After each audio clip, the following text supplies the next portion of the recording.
Welcome to another episode of the Gothic Witch's Kitchen. Today is the third and final day of our Thanksgiving sides. Now, we're going to be getting into something that sounds a little weird, but trust me, it's evilly delicious. Let me tell you, this dish is something that we have gotten in physical fights over in my family kitchen. It tastes so good, everyone wants the last bite. So, stick with me and let's get going and see what it is. What we're going to make today sounds really strange, but trust me, I can't even keep Frederick out of it. It's called pineapple cheese casserole. I know, first time I heard of it, I was like, but no, trust me, it's very good. You have to try it. The first thing we're going to do is turn our oven on 350 degrees Fahrenheit.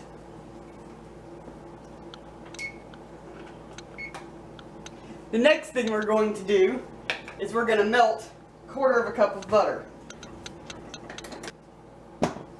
This is so easy and so simple. I actually feel guilty sharing it with you because this won't take long at all. Trust me.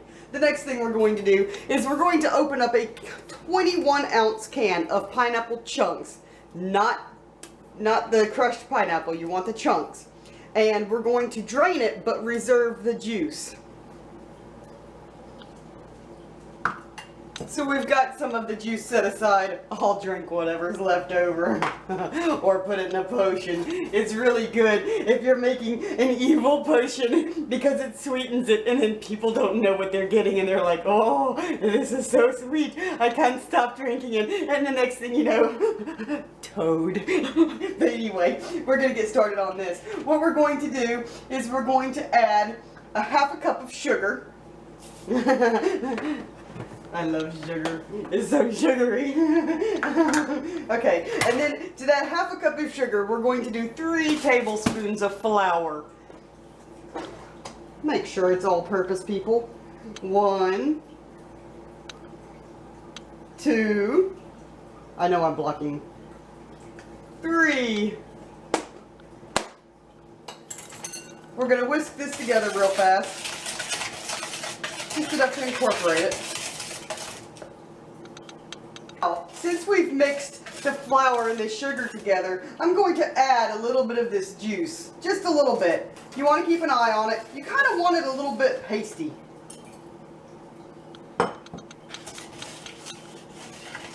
I'll show you the consistency better.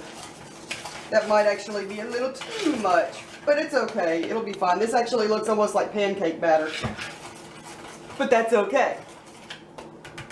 What we're going to do next is we're going to dump in the pineapple. Damn, that's easy. I love it when things are easy, especially when a little bugger gets out of the bottom of the can.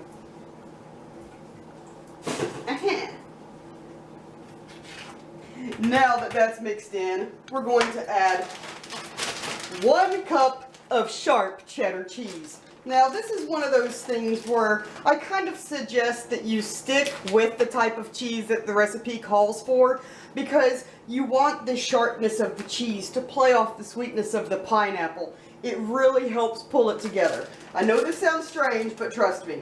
And make sure that you get the finely shredded. I know people that have used the regular shredded and the shreds are a little too large and sometimes they don't melt down all the way and that's a little gross. So make sure that you get the finely shredded cheese.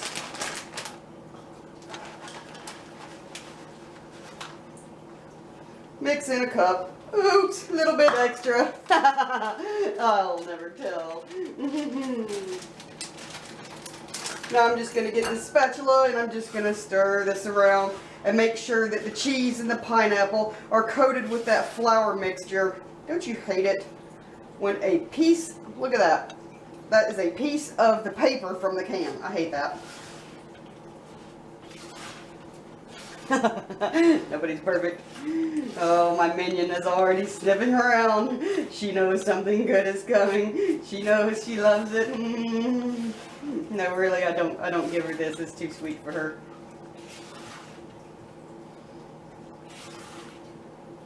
And then all we're gonna do, it's so damn easy. I'm so embarrassed. Okay, the next thing we're gonna do, this is such an embarrassing recipe.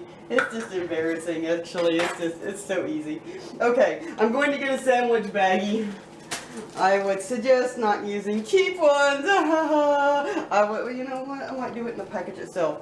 I'm gonna crush the hell out of some Ritz crackers.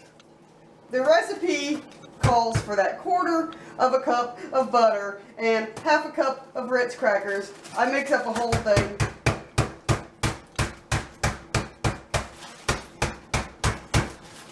Just start banging the shit out of them. Naughty, naughty crackers.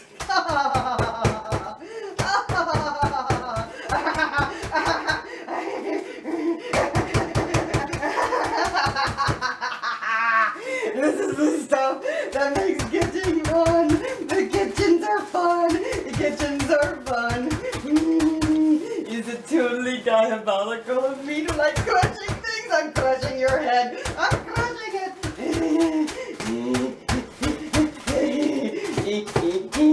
Okay, I think it's crushed. So satisfying. It's so satisfying. Now, what I'm going to do is I'm going to cut open the top of this like a good little witch. And we're going to pour it into that melted butter. If we need a little more topping, that's okay. Sometimes I find that the recipe doesn't actually have as much topping as I wish it did. So I usually end up making a little more. But I'm just stirring this together. I'm coating these Ritz crackers in this nice melted gooey butter. It's so good. Oh, it's so good. A nice thing about this side is you see how quick it is to throw together. And another good thing about it is you can refrigerate it until you're ready to put it in the oven. Everything's well coated. Now what I'm going to do is I'm going to pour this into my little baking pan. This is a 9x13. Yeah, it's so cheesy, it's so pineapple-y sweet. You spread it out like this. I should have doubled the recipe. And then we're just going to top that with our crumbs and coat it. And you can put it in the fridge if you have to wait. You can even wait and put the toppings on right before you pop it in the oven. Just make sure that all of it's covered. I know you're thinking this sounds so weird, but trust me, this is so good. The flavors complement each other perfectly.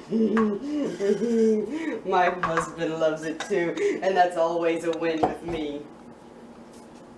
So we're going to put this in the oven for 25 to 30 minutes at 350 degrees, and then we'll be back. It's time to pull our casserole out. It smells so delicious. I don't know if I can actually get the door open with I put it on backwards. God, I'm like a twisted lobster boy who has no home. I knew a lobster boy once. He was so delicious with butter. Okay. Oh, face full of heat, face full of heat.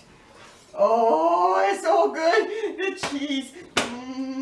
Oh, and my quiche is almost done. I'm having quiche for dinner. Okay. Let me show you. Let me show you. Look. Look at The cheese is all cheesy brownie, and the topping is crunchy buttery, and it's so sweet. But don't put your mouth in it yet. I know it smells good, and I know you want to try it, but you can't because you won't have skin left inside of your mouth. Trust me, I've done it before. This stuff is so good, and it's good when it's cold too, if you have any leftovers, but I don't really know what leftovers are because these are usually gone within minutes. Look, it's so delicious. Cheesy, pineapple-y, sweet, buttery goodness. Delicious. Thank you for joining us for another episode of the Gothic Witch's Kitchen. I do hope that the name of today's delight didn't frighten you off, although frightening things are fun. Please do try it before you knock it. Next week, we're going to start into our Christmas. I love Christmas. We're going to start our Christmas recipes, so I do hope that you stick around and join me next week. Thanks a lot. Let me know down below if you plan on trying this, if you're brave, if you dare. I'll see you next week. If I can fucking cut it right. Shit. I can't even see anything without my reading glasses on anymore. Monkey, not everything that comes in a can is for you. Okay? You can't have it. It's too sweet, and you're sweet enough already. Okay? You're already sweet. You don't need no pineapple. I see your wiggle nubbing. I still have to find the bag. Shit. Thank you for being quiet. I appreciate that. Good monkey. The good monkey.